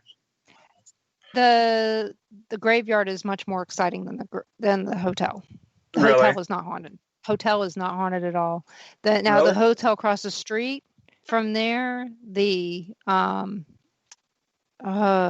Mid-Spa Hotel, that's haunted. That is amazingly haunted. The mine is haunted. We've been up there 3 times, I think. We drove up to Goldfield and had to keep going to get gas from Vegas. So we've been up there a few times, and the Clown Motel, it's just, if you don't like clowns, it's creepy. If you don't mind clowns at all, it's like, okay, whatever. Right. But I know you have a thing about clowns. Yes. One of my main haunt characters is a clown. And why is that? I don't know. Because clowns scare people. See, I went to the circus when I was a little kid, so they never bothered me. Right. So, because I know that you dress up like a clown and sometimes do Facebook Lives. Yes, yeah, right. Yeah, it's something that I've always done. I don't know why. Ever since I started my, into haunting, like, scaring people and everything. That's been always one of my main characters. So do you and your team, family, friends, do you guys do like entertainment haunted houses as well? Yes, we actually. Well, this year we passed up, but we usually scare at Blood Rush and up by Omaha. Mm-hmm. And before that, we did the Haunted Hollow at.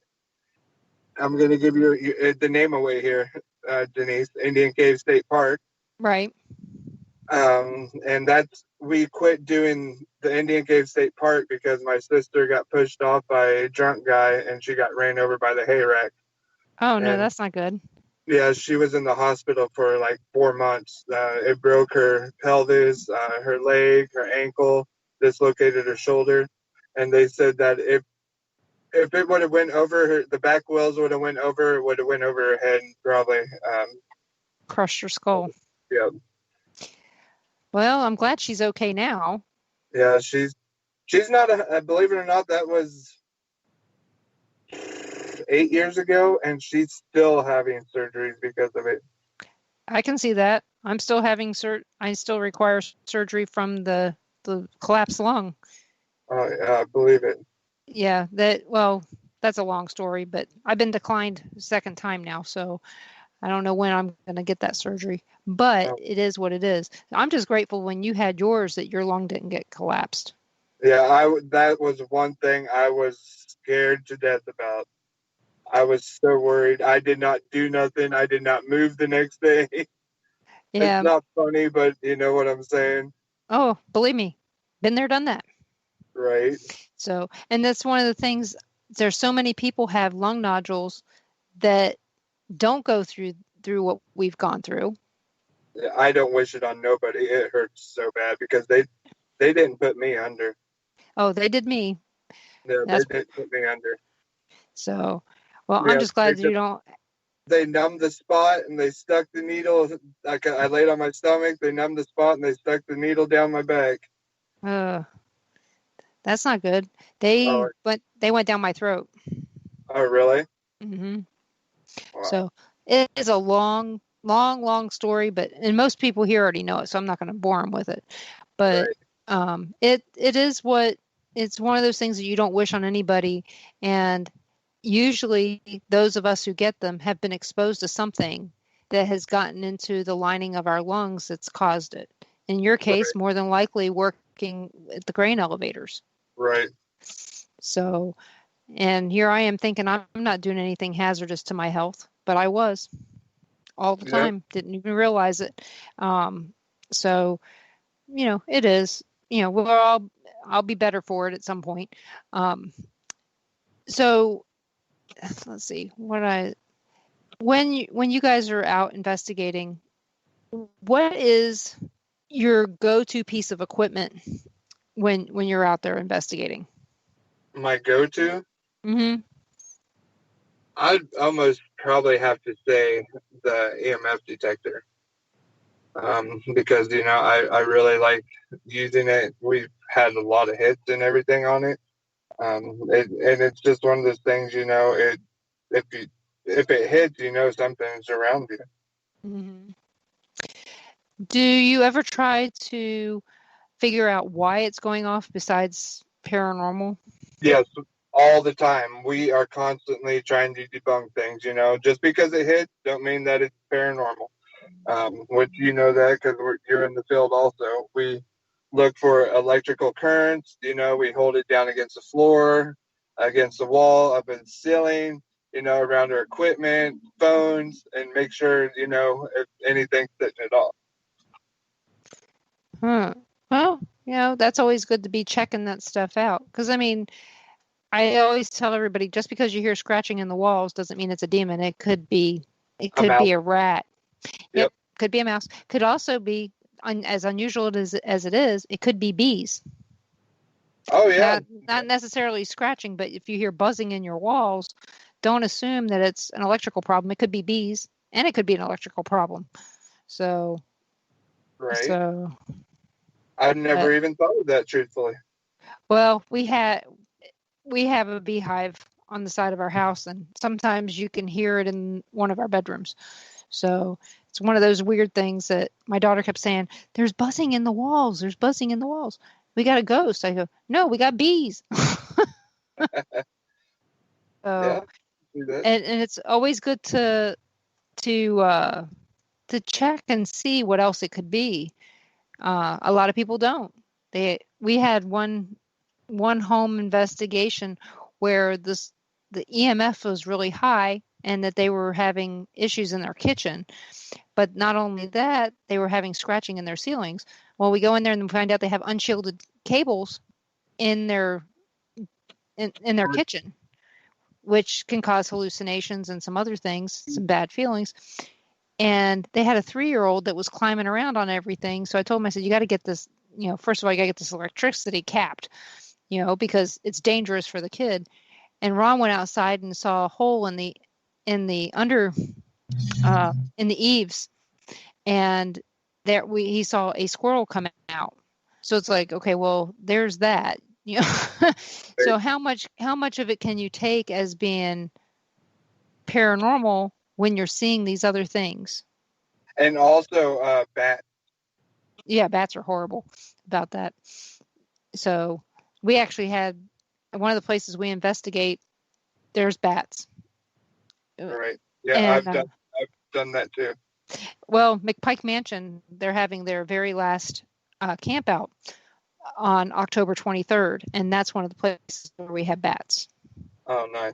Yeah, it landed on Ron's leg one time when we were doing an investigation. So, you know what? We're at our last break. If anybody has any questions for John, please ask them in either one of the chats.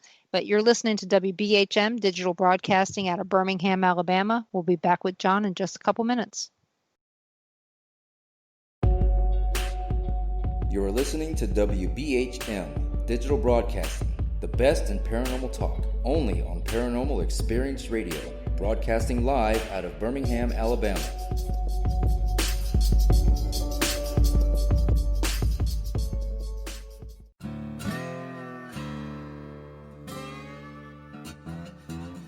Oh, come on. I'm Southern, but... Nope. That'll do. Hello. I am Kat Hobson, host of Paranormal Experience here on WBHM Digital Broadcasting out of Birmingham, Alabama. I enjoy having guests from all areas of the paranormal, from ghosts to ufology to cryptids and beyond. You'll find some of the best researchers in their fields bringing you some great information. Join me on Wednesday nights from 8 to 10 p. Eastern here on WBHM Digital Broadcasting. Since 1948, Fate magazine has brought you reports of the strange and unknown, all of them true. Fate Radio is carrying on that tradition, bringing you the unusual, macabre, strange, and bizarre. Join host Kat Hobson Sunday nights from 8 to 10 p.m. Eastern on WBHM Digital Broadcasting.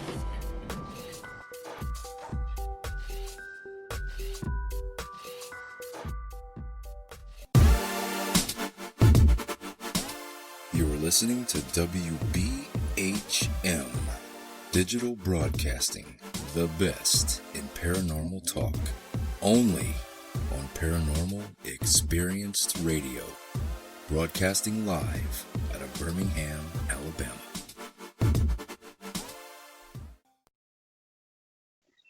Welcome back to the Paranormal Pride. I'm your host, Denise Pridemore. My guest tonight is John White. He founded the AfterLie Explorers out of Wilbur, Nebraska. Yes. So hopefully you guys are enjoying this. If you have any questions, please let me know and I will get them questions answered. We do have a question for you. Gary from Caldwell County Paranormal asks, have you ever used an Echo Vox? But I have seen them, and I think they're amazing. I would love to be around one when one is up. Myself, I can't really afford one, So yeah, I've seen them, and I would love to be around one when they're operating. I think they're amazing. You're talking about one of those big ones. The good news about Echo Vox is that it's an app on your phone or on your tablet, and it's like $19.99.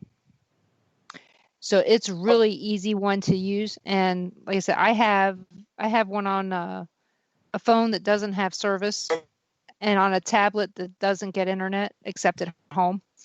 So that it's not triangulating any signals. It's not hitting any Wi-Fi or any cell phone service. Right. So that it's basically, it doesn't know where I am. Because I found some of the apps actually triangulate and will, even in the background, try to Google search where you are and give you stuff in the words. So yeah, that's part of my job is reading code. So I tend to do that. But Echo Vox is really neat. I know that some of these other boxes that are out there are amazing, like the Portal box and some of the ones that they show on TV. In fact, we had my niece. She asked if we had, which box was that, Ron? We went down to Kentucky, and my niece asked me, do you have one of these ones used on Paranormal Lockdown? And I said, no, I don't have $700 to spend on that. Right. And she made us feel like we were, that we were rookie paranormal investigators because we didn't have a portal box or whatever it was. And when I explained to her, I said, those things are like $700. I can't afford that. And because we took them on their very first paranormal investigation. She was 10 years old, I think. And we just went to a family cemetery. So someplace that we knew was safe. And it was weird watching my nieces actually enjoy that kind of entertainment. Right. So, so my niece, she really gets into it, but she's so high strung that she wants to go on investigations and take us places. But I'm like, I don't know. I don't know if I could handle it, because you'd be like blah blah blah blah, and a million miles an hour, and you can't do. Excuse me, you can't do that. Right. It's like regular hunting. You still have to be quiet. Yep, exactly. Not all the time. I mean, you have to ask questions, things like that. But overall, not everybody can talk at the same time. So, when you've gone on investigations, what was your most fun experience? My most fun? Yeah, fun. If you're not having fun, you're not doing it right. I'm trying to think of one of the best ones. I'd probably have to say the state park. We got our investigation done, and we was going to move on to the next location. Well, we all wound up playing on the tornado slide and the monkey bars and everything. And we brought back the children in it. There you go. And the rest of the night, we didn't investigate. we had s'mores and played on the playground. Well, you want to know what? When we do the camp out at McPike Mansion, we have s'mores. We actually have a cookout on an open fire. Isn't that the one that you invited me to? Yeah, I told you about it. And yes. Like I said, this will be the last one on October 23rd. It's $35. It's in Alton, Illinois.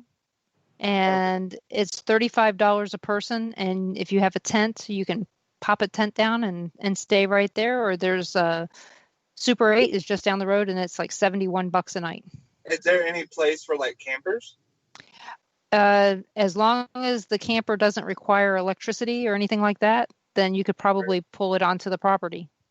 Okay. Mostly it's tents. Okay. Because it's actually in the middle of town. Yeah, if you would, could you send me the information and dates on that? I would really like to go this year. Sure. And anybody who's listening, go to McPikeMansion.com. If you want to sign up, she's hoping to have 75 people. We don't know what the state's going to allow, but currently right now it's 75. And like I said, it'll be the last one. They'll just be doing tours after this. We went to see her last month in August, and we'll be lucky to have this one. If it wasn't for volunteers like me and Ron, I don't think it'd be going off.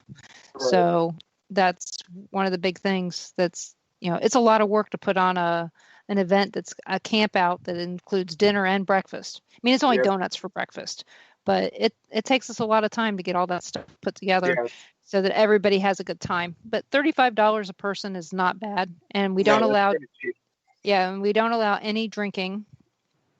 Right. So that's a positive. Especially in city limits, you're not allowed to have open containers, but for her, it's no alcohol. But we have a great time, and it's like a paranormal conference without all the vendors. Right. And because you can sit down and get to know each other. Right. You can talk to each other, and just don't try to talk to me a whole lot. She's usually yelling at me. Denise, go here. Denise, go there. Denise. And but that's why we do it, though. Right. Because we know it's helping her and she's getting what she needs out of it. But it has changed so much since we started going there. Seeing all the money that people have paid and how it's changed over the years. So if you guys go out and you look at, old pictures of McPike Mansion and look at it now, you'll be amazed. I mean, she bought it for $40,000. They've put in about $300,000. And yeah, it's still on the condemned list because it takes a lot of money to get things restored to what they were in 1869. Oh, wow. Yeah. So, but it's one of my favorite places, and they did a good job on doing the previous shows that have been done on the place have been really good. Ghost Adventures, not so much, but all the others did really good. Right. So, now we're going to talk a little bit about some of these shows. Do you watch any of these paranormal shows on TV? Yeah, we watch quite a few of them. One of our favorite ones is the one with Tennessee Rape Chasers. Okay. That's probably one of our favorites. We do watch Ghost Adventures and Ghost Hunters. I get more of a kick and I think Ghost Adventures is more of a comedy show to me.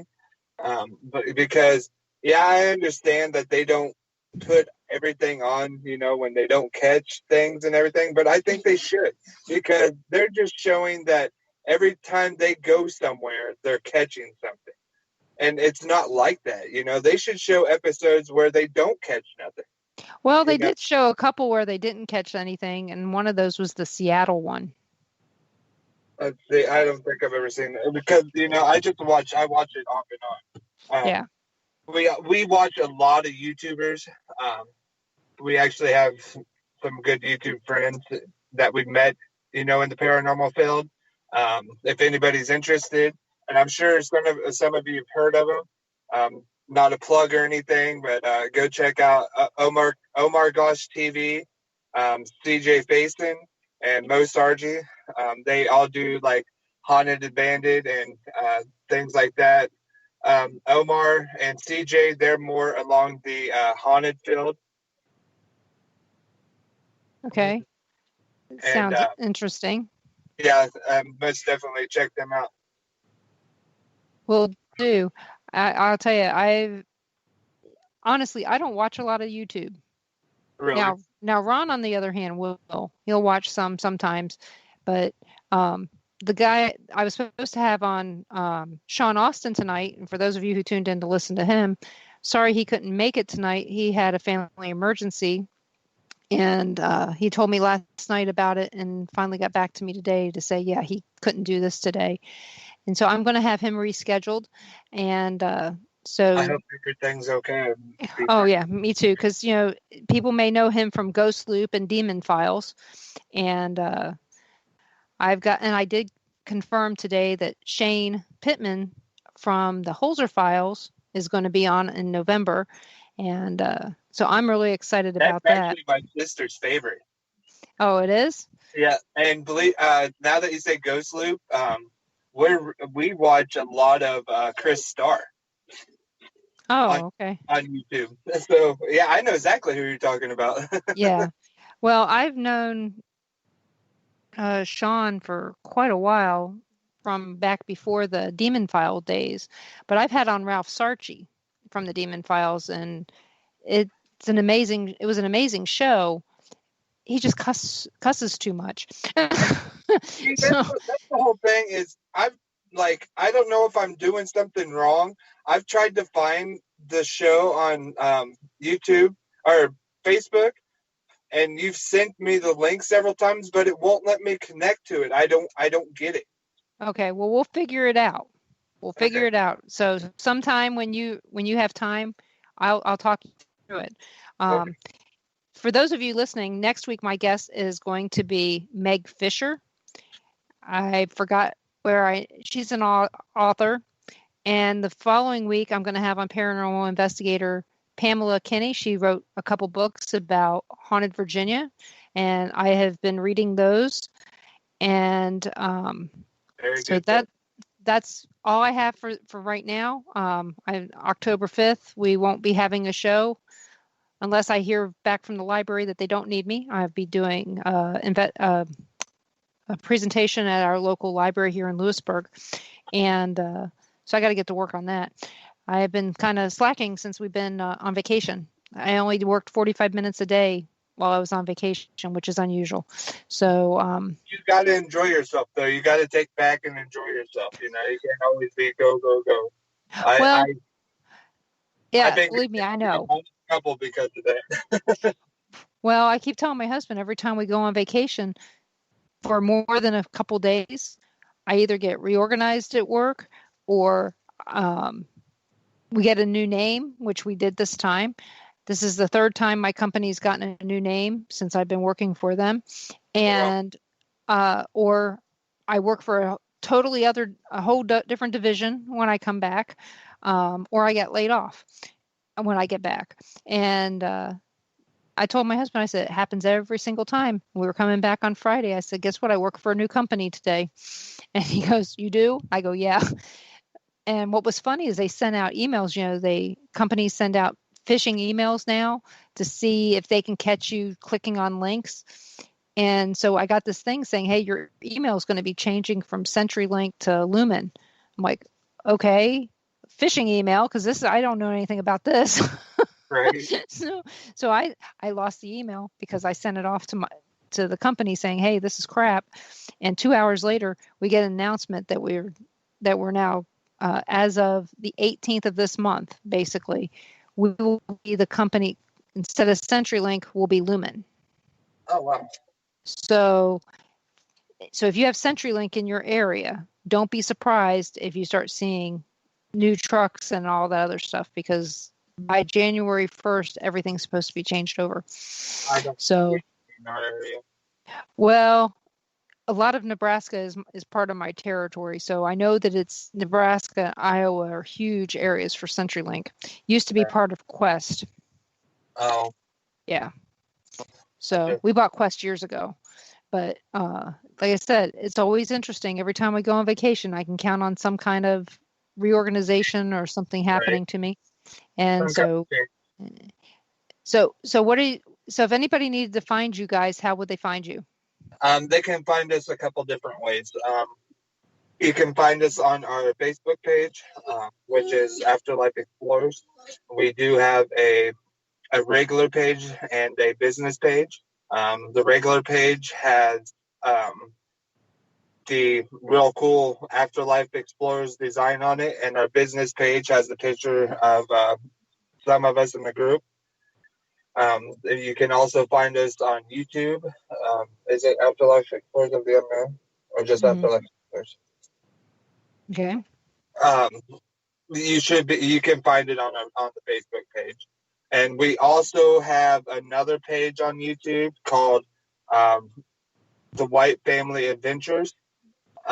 That we do a lot of things on and everything, which eventually we're going to delete the AfterLie Explorer page, and we're going to be putting everything on our paranormal side and everything on that page, so we only have one page to balance instead of two on YouTube. Okay. Well, thank you so much for coming on tonight. I appreciate you taking the time out of your busy schedule to meet with us. And, maybe sometime in the future we can do this again. But make sure you tell Don, Mary, and Donna that we said hi and that we've missed them. Please, not to interrupt you, Denise. Well, everybody, please send prayers to Don and wife. She is actually right now in rehab. Okay. Some of that got lost, so we'll have to talk later about some of that. But thank you, everyone. You're listening to WBHM Digital Broadcasting out of Birmingham, Alabama. Tune in next week at 7 p.m. Central to the next Paranormal Pride, and make sure you come to WBHM-DB.com for all your paranormal listening. We have shows live on Wednesdays, Thursdays, and Fridays and Sundays. So you got every day of the week except for Tuesday and Saturday. So come here to check out our programming. We'll talk to you later. See you on Monday. You are listening to WBHM Digital Broadcasting, the best in paranormal talk radio.